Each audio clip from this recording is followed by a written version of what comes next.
Hey, I just wanted to show you a little tutorial on how to make a face mask. So go ahead and get two pieces of material, or they could be the same pattern or two different ones. I found these two pieces that I liked. So I cut out, it's 9 inches by 6 inches, so cut two of them out, one for the front, one for the back. Go ahead and take them, put right sides together. Once you get the right sides together, you will need to get some elastic.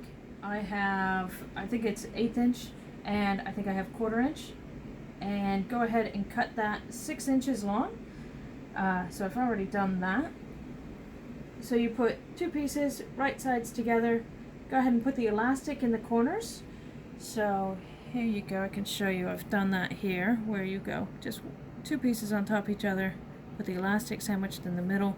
Bring it out to the corners best you can, but not too close to the corner.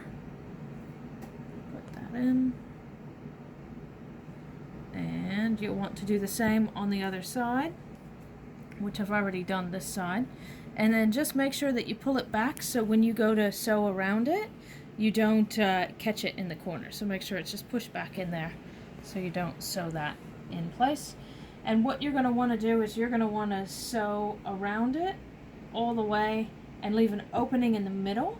I've already done that, so I can show you. Here's where you start here, backstitch a couple of times, and when you go around the corners, make sure you backstitch over where the elastic is. So backstitched here a couple of times, here, across the top, around the sides, and back here. Like I said, make sure you backstitch and leave an opening here so you can flip it right side. And so, actually before you flip it right side, sometimes it makes the corners a bit neater if you just clip the corners like that. But make sure not to cut the threads. And you can cut that off if you've got some excess there.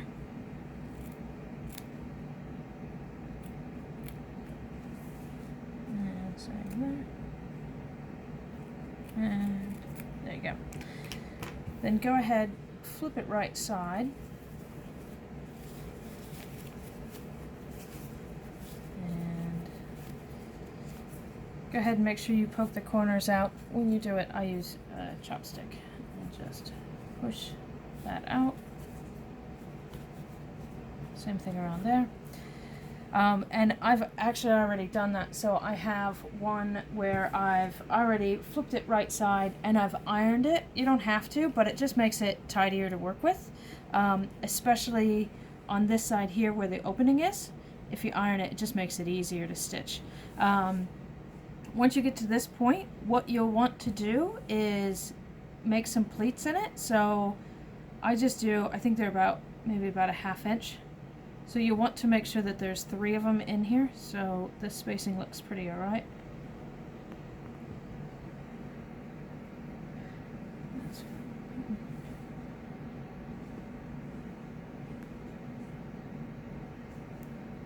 You can measure that out if you want, and it, like I said, it should be, you could just tick half inch marks the whole way around.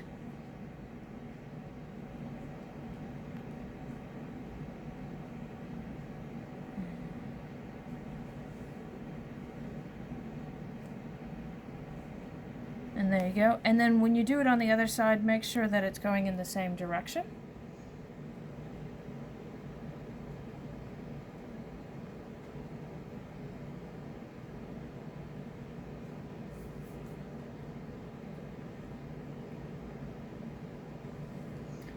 There you go.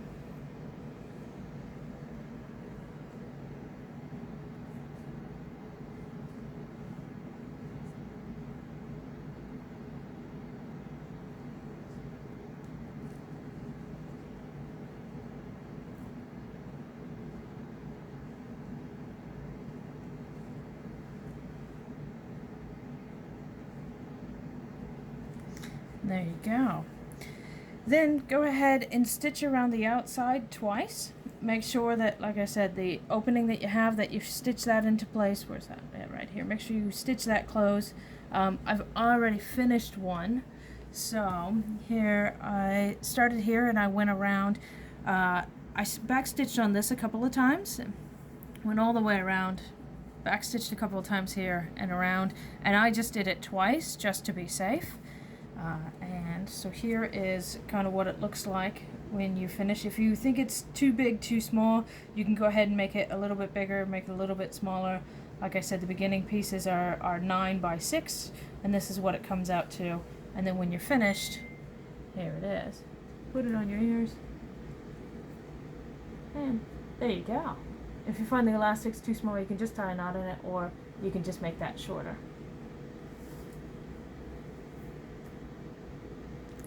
There we go.